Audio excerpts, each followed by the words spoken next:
Hey guys, so I promised you guys some more videos, so here you go. I'm bringing you my Nightmare Before Christmas book tag, because it is the Halloween season. We are on, still at the beginning of October. We're on October 4th right now when I'm recording this video, and so I thought I'd do a Nightmare Before Christmas tag, although I have not rewatched the movie this year, and it's a common thing for me to do. So I'm probably going to go rewatch that tonight after I make this video for you guys and I upload it. So let's get into the video. So for the first question, it's Sally, a book with a character who loves someone so much and actually gets them in the end. So based on the books on my bookshelf, the first book that truly came to mind was, it wasn't really a book, it was the trilogy. It's the Summer Trilogy by Jenny Han, but truly, if you pick one specific book, it'd be We'll Always Have Summer, because that is the very final book in this one. So that's why. And I absolutely love Belle, and I love her character, and it's just an amazing read. You guys should go read it. Alright, the second question is Jack, a book with a character who longs for more. And this one's kind of a loophole in the question, because it's kind of a very big question. So I picked Miss Peregrine's Home for Peculiar Children by Ransom Riggs.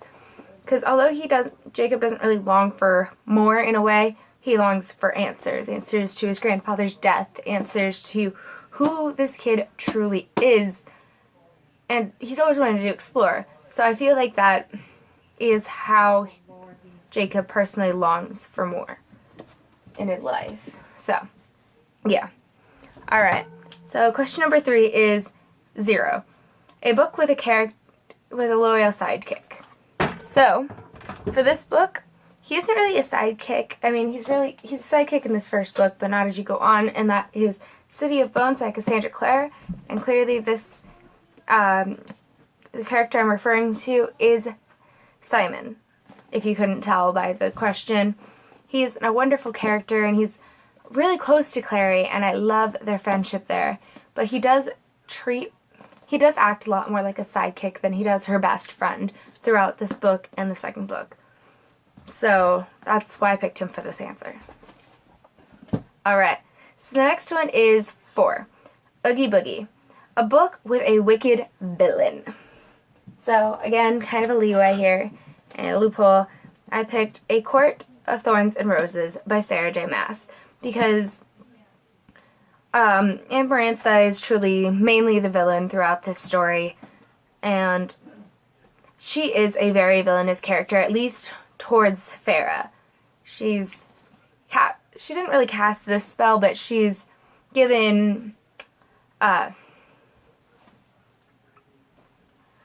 Tamlin 49 years to find a human to love him after he takes her captive from killing a high fae. And then she puts her through these 3 trials and makes her solve a riddle to regain the whole entire fae land's freedom and her own. Or if she doesn't succeed, it results in her death.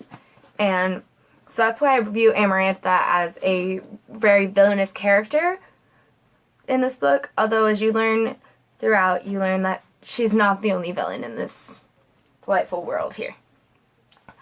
Alright, and next is number 5, Halloween Town, a book with a weird or creepy theme. So this one I picked Living Dead Girl by Elizabeth Scott. So this book follows the story of Alice, who's not really named Alice. She was taken captive in 5th grade and forced to wear this poofy dress by this 20-something-year-old man at the time.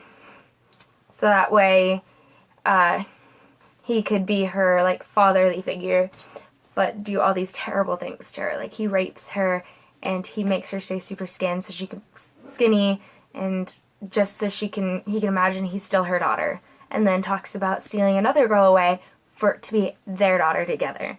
And it's just all kinds of messed up, all kinds of creepy, wonderful book. Very, very tiny book, but it's a wonderful book and it's very creepy, so I feel like it very much fit into the Halloween Town theme for this tag, not really in the theme if you watch the movie though. Alright, so number 6 is Christmas Town, a book that left you feeling warm and fuzzy. So this one, in the end, it made me feel warm and fuzzy and all jumpy and happy, and that is The Glittering Court by Rochelle Mead. Because I absolutely love how the story ends. It gave me heart attacks throughout the book and it left me sitting on the edge of my seat, and I literally read half this book in a day. And then I kind of stopped myself and made myself slow down through the end. So, but it did leave me all warm and fuzzy after everything was over with and settled. And I can't wait to read the next one, which is Midnight Jewel. That comes out next year. Alright, and lastly, the 7th question is, what is this? A book that took you by surprise. And so, totally based on like the description for this book and what I expected, I picked Red Queen by Victoria Aveyard. So I picked this up when the second book came out, and I never read the description for the second book. And when I was looking it over, I had a feeling that she'd end up marrying Maven, and that it'd be a happy little happy ever after story with those two still being part of the Scarlet Guard. I did not imagine anything that happened within this book and turned into the second book. I did not imagine that happening. It is not what I predicted, and so this book truly, dearly took me by surprise. And I absolutely love this book, and I'm currently pushing my way through the second book, and I cannot wait for the third one to come out in February. So, alright guys, so that was my little Nightmare Before Christmas book tag for you guys. That is the only book I have planned that's the only video I have planned for this month, but I sure hope to come back next week with another tag video, or, I also plan to come back with, The Problem with Forever by Jennifer Armentrout book rating. So, book review. So that's my video for you guys, and I shall talk to you guys later.